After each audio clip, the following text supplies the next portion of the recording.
I was really looking forward to this collaboration as one thing that you cannot really take away from Kapil Sharma is the journey the man has had and the stature and popularity he has achieved in the country, something that many comedians can only dream of. Irrespective of whether you connect with his content or not, the feat achieved is admirable, especially when you know his roots and the tough nature of the industry, especially from a common boy from Amritsar to make it big, are like the anecdotes told in the big bad city of how dreams can be a reality. I've seen many stand-up specials of internet's favorite comedians on various platforms, and while most of the comedians come with their own fan following, I don't think anyone can debate about the fact that no one comes close to the mass appeal of Kapil Sharma on a global scale. More than it being a plus in Kapil Sharma's career, I think Netflix is actually lucky to feature his stand-up special on their platform, as the traffic he guarantees just by his sheer presence is quite the suave business move. It's been long since I saw Kapil Sharma perform a traditional stand-up special, so I tuned in, reserved about my expectations, as I assumed that it won't be as hilarious as people are anticipating it to be. An important preface about Kapil Sharma's stand-up special on Netflix titled I'm Not Done Yet is that the entire 54-minute set is not going to be entertaining for you unless you know the man. The jokes are only funny if you have context of his oscillating career and journey. Another big point about this special is that it is rooted in India, so much so that while I was reading the subtitles of his bits, I realized that they don't do justice at all to the content he is presenting. The punchlines only make sense in the Hindi language and absolutely fall flat when translated in English. So if people will be depending on subtitles for his stand-up special and laughing hysterically, you know something's fishy, because the context and meaning is entirely different than what was meant.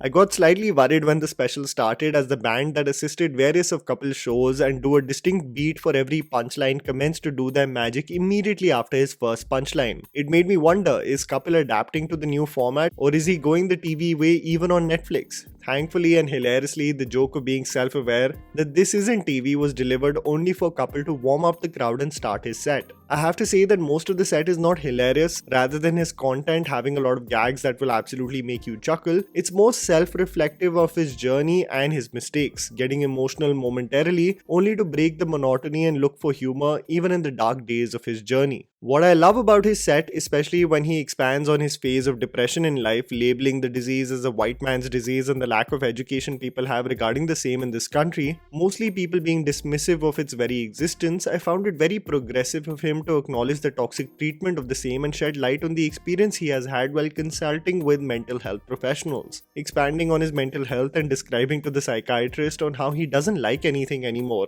Even a beautiful psychiatrist being in front of him, he doesn't even like her. Hilariously, the psychiatrist replying to him that in that case, he has severe depression. This anecdote definitely had me rolling. His anecdotes in that phase of a career slump and how he went on rage tweets depending on the grade of alcohol he was having accounted for some hilarious stories in his set. This is a phase of his life that many people who were connected to the entertainment industry and the news that circulated were very interested on what exactly was going on in the man's life, and to hear it from the horse's mouth really puts things into perspective. And for the man to see humor in probably his darkest days made it even more special. His journey from wanting to learn music, his days in theatre and his relationship with his father create for insightful stories that would only interest you because you know the man. I can't think of anyone who has no idea about Kapil Sharma to be engaged regarding the same. The reason why the set works is only because of the context we have as Indians about the man, his journey and his work.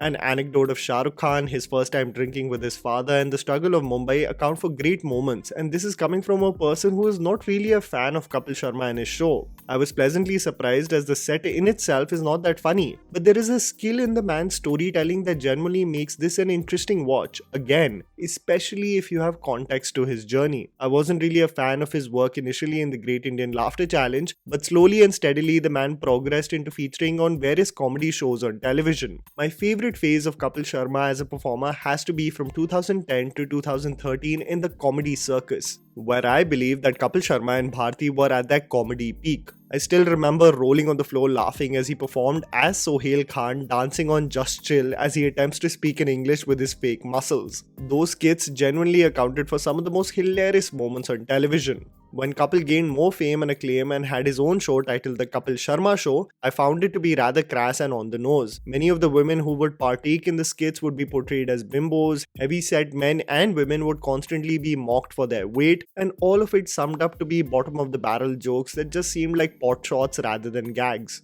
The show experienced such massive popularity that every single movie would be promoted on the show, Sunil Grover being the saving grace many times, aiding the show with his great comic timing. I will never ever forget Gerua and his act with the cast of Dilwale. It was absolute TV gold. To give credit where credit is due, the show has become mindful recently of the jokes that it wants to deliver about the cast, being mindful most of the time not to just insult for the sake of it, and that comes across as a refreshing change. Just because one does not connect with the style of comedy doesn't mean that it should be dismissed as unfunny and disregarded as only meant for the masses. Kapil clearly caters to an audience and is thriving, and I have to say that if you're interested just on his origin story, the stand-up special, more than its gags, comes across as a friend talking about the several milestones in his life and despite the bumps and cracks, persevering through the trenches. Holistically, coming across as an enjoyable watch that I would highly recommend to you on Netflix. And that was the video, guys. Write down in the comments below what you thought about the stand-up special. Please don't forget to follow me on Instagram. The handle's right in front of you. Follow me at JammyPants4. Also, please support us by smashing the like button and subscribing to our channel for weekly content ahead. Thank you for watching.